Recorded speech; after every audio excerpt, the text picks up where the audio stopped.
Lors de la précédente causerie, nous avons parlé de la Trinité. Mais en quoi la Trinité elle-même pourrait-elle influencer notre vie humaine?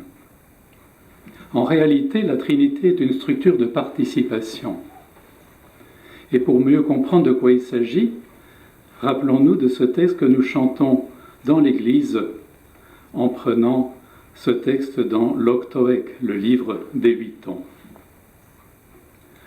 Un Dieu qui parle aux hommes, défiant par son union notre mortelle condition, par tout l'univers, vous l'avez annoncé pour libérer le monde de l'errance des sans-dieux. Aussi, divins apôtres, sans cesse nous vous disons bienheureux. Le Fils et l'Esprit sont les mains du Père, selon l'expression de saint Irénée de Lyon. Saint Irénée a vécu de 130 à 202. Il était disciple de saint Polycarpe, qui lui-même était disciple du saint apôtre évangéliste Jean. Ainsi donc, l'enseignement de saint Irénée reflète directement l'enseignement apostolique. Laissons-lui la parole. L'homme est un mélange d'âme et de chair, et d'une chair formée selon la ressemblance de Dieu et modelée par les mains de celui-ci, c'est-à-dire par le Fils et l'Esprit, auquel il a dit « Faisons l'homme ». Le Christ est venu fondamentalement nous faire connaître le Père. Dans l'Évangile, l'apôtre Philippe dit à Jésus « Seigneur, montre-nous le Père et cela nous suffit ».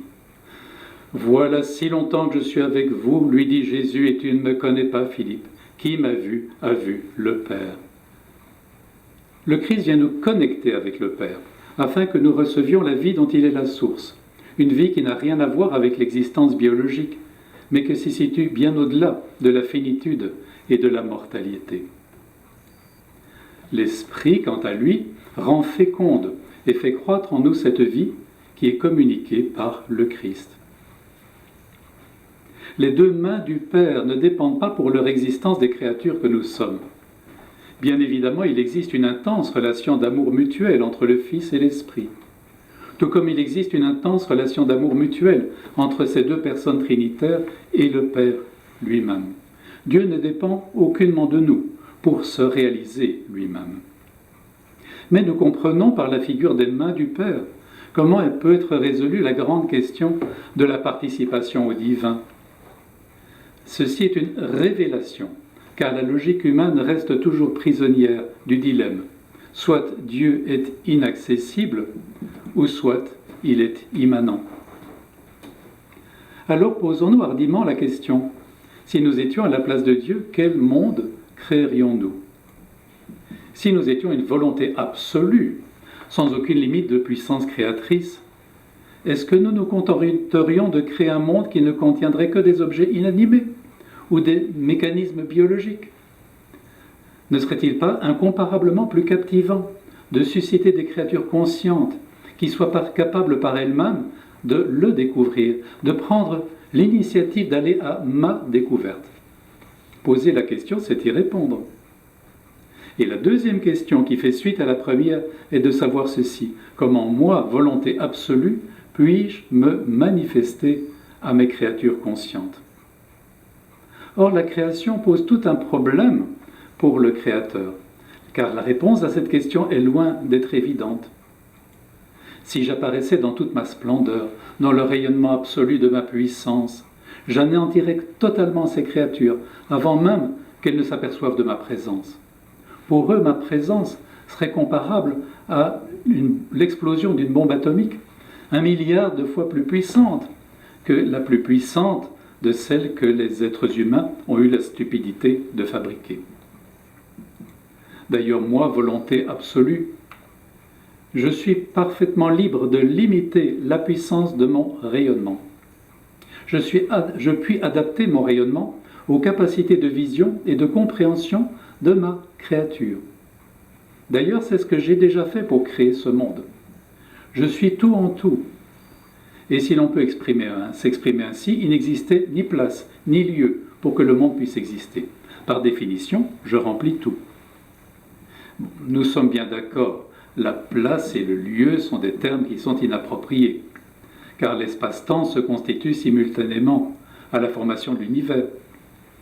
Mais ce que je veux dire, c'est que pour faire exister ce monde, il a fallu préalablement que je me retire, que je limite partiellement ma puissance, afin de laisser surgir quelque chose d'autre que moi-même. Tout comme la mer, en se retirant lors de la marée descendante, laisse découvrir le sable de la plage et ses coquillages. La première phase de la création fut donc la kénose, et c'est un terme grec qui signifie vider. Dieu s'est vidé d'une partie de sa puissance afin de nous laisser exister. Donc, contrairement à ce que l'on aurait tendance à penser, la création n'est aucunement une œuvre de la puissance divine, mais bien au contraire, l'effet de sa kénose, de son retrait, de son affaiblissement volontaire. Pour que Dieu puisse se manifester à la créature consciente sans l'anéantir, il a donc fallu qu'il diminue sa puissance, qu'il se fasse discret, voire même imperceptible. D'ailleurs, il ne s'agit pas seulement de ne pas anéantir la créature, il est nécessaire de sauvegarder sa liberté. La créature autonome et consciente a été voulue par le Créateur, afin qu'elle puisse d'elle-même se tourner vers lui et apprendre à le connaître. Elle doit donc être libre, et cette liberté est d'une importance primordiale, car la démarche d'une créature contrainte et forcée n'a aucune valeur. Citons une pensée du philosophe russe Nicolas Berdyaev. Il vécut à la charnière entre le XIXe et le XXe siècle. Dieu n'est pas un maître, dit-il. Il ne domine pas.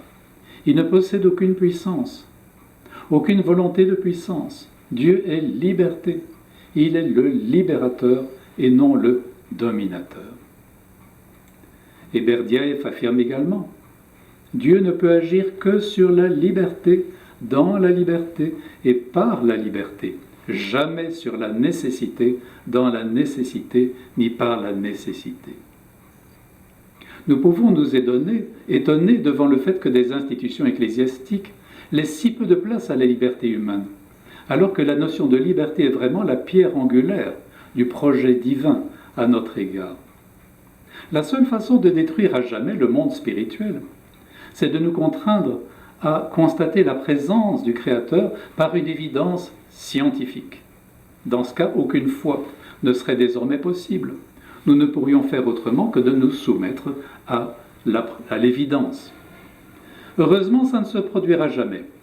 Nous pouvons admirer à quel point la nature a ouvert les trésors de sa diversité, afin que nous demeurions toujours parfaitement libres d'accepter ou de refuser l'idée de l'existence d'un créateur, quel que soit l'avancement de la science. À chaque fois que la science fait des découvertes majeures, elle ouvre une porte qui donne sur de nombreuses autres portes, et chacune des portes pose un bon nombre de questions. Et à chaque fois, des questions de l'existence de Dieu et de son action dans notre vie, la question même du sens à apporter à notre vie reste ouverte. Dieu doit se faire petit, voire même imperceptible, non seulement pour ne pas nous anéantir, mais encore nous laisser notre espace de liberté. Mais dans ce cas, comment donc peut-il se faire connaître? Il pourrait se faire connaître par une ou plusieurs apparitions, en prenant bien soin de moduler l'intensité de son rayonnement en proportion de nos capacités de réception, de perception. Apparaître, ça ne signifie aucunement partager notre sort. Et comme il n'aurait pas cheminé sur nos routes, comme il n'aurait pas conversé avec l'un d'entre nous, après qu'il soit éventuellement apparu, Dieu ne pourrait pas se permettre de nous juger en toute justice, car lui-même, il n'aurait pas partagé notre sort. Son jugement serait aussi injuste que celui d'un souverain vivant dans un palais doré, qui déciderait du sort d'un serviteur assis par terre dans la rue. Donc une simple apparition n'est pas suffisante. Ce que Dieu a voulu, c'est de devenir l'un d'entre nous. Et cela, l'être humain ne pouvait pas l'imaginer. Dieu parmi nous. Il fallait vraiment une révélation pour nous apprendre qu'un tel événement soit même possible. En reprenant l'image que nous donne le livre de la Genèse, nous nous posons la question. Quand Dieu a-t-il cheminé parmi nous, marchant à la brise du jour? Eh bien, la première fois, cet événement ne s'est pas passé dans notre espace-temps.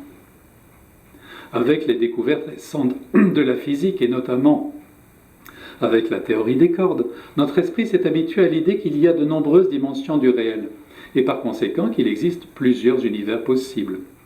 Notre univers et son espace-temps seraient donc un univers parmi d'autres. Et d'ailleurs, cette idée n'est pas neuve. Déjà Origène, qui a vécu au IIe siècle, nous dit dans son traité des principes: il se peut que des mondes divers existent, avec des changements considérables.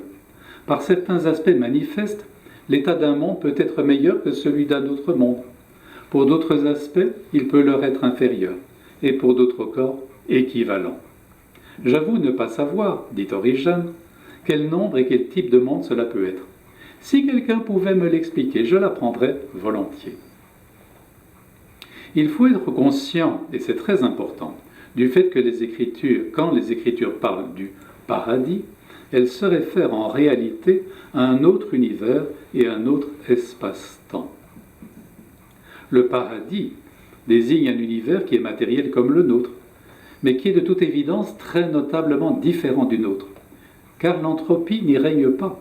Il n'y a pas de glissement du plus vers le moins, pas d'ombre, pas de maladie, ni d'infirmité.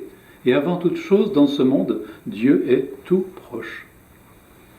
Dans cet univers spécifique, qui est réellement autre que celui que nous le connaissons, et il faut le répéter, Dieu a créé un être humain global, qui est fait à son image. Dieu étant trois personnes en une nature divine incréée, l'être créé, qui est fait à son image, sera lui aussi fait de plusieurs personnes en une nature humaine créée. Dans le récit biblique, la pluralité des personnes est simplement évoquée par les noms de Adam et d'Ève. Deux suffisent pour évoquer la pluralité. Il s'agit d'un être humain global qui est extrêmement différent de notre réalité humaine actuelle. Chacun d'entre nous, nous sommes des individus. Nous sommes murés dans notre ipséité, en notre personnalité rigoureusement séparée d'autrui. En réalité, nous ne sommes pas une personne au départ. Ce n'est qu'au terme d'un long progrès spirituel que nous aurons acquis pleinement notre statut de personne. Lorsque nous sommes une personne, nous sommes pleinement solidaires de l'ensemble du genre humain. Comme individus, nous sommes en proie à la division et tendons à considérer avec indifférence ou même hostilité notre prochain. En ce qui nous concerne, nous avons donc un long progrès à parcourir avant de devenir authentiquement une personne. Qu'en est-il du paradis? De nos jours, la science trace un portrait de l'univers et de notre planète, où il n'y a plus de place pour un paradis situé à l'aube des temps.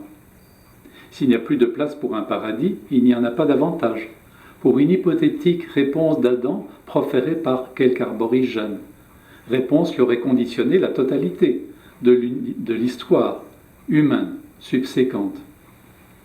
Par contre, au IVe siècle, rien n'empêchait de penser que le paradis soit un lieu précis, entouré de hauts murs, situé quelque part en Mésopotamie, entre le Tigre et l'Euphrate. Pourtant, à cette époque, saint Grégoire de Nice, avec la profondeur de pensée qui lui est propre, s'est aperçu des difficultés qu'entraînait la notion d'un paradis historique et géographique. Pour lui, de toute évidence, Adam est un être global, comme il nous le dit dans son œuvre « La création de l'homme ». Citons-le. Quand le texte sacré dit que Dieu créa l'homme, le caractère indéterminé de la formule désigne l'ensemble de l'être humain, du genre humain. Adam est désigné du terme général qui s'applique à son espèce. Cette application générale englobe toute l'humanité. C'est l'ensemble de l'humanité qui est comprise dans cette création du premier homme. La plénitude de l'humanité est comme contenue dans un seul corps par la puissance que la préscience de Dieu a sur toute chose. Ce que crée la toute-puissance de Dieu, ce n'est pas une partie du tout, mais un bloc, la plénitude entière de la nature humaine. Quel est donc cet être et quel est son rôle? C'est ce que nous verrons dans nos réflexions au cours des causeries suivantes.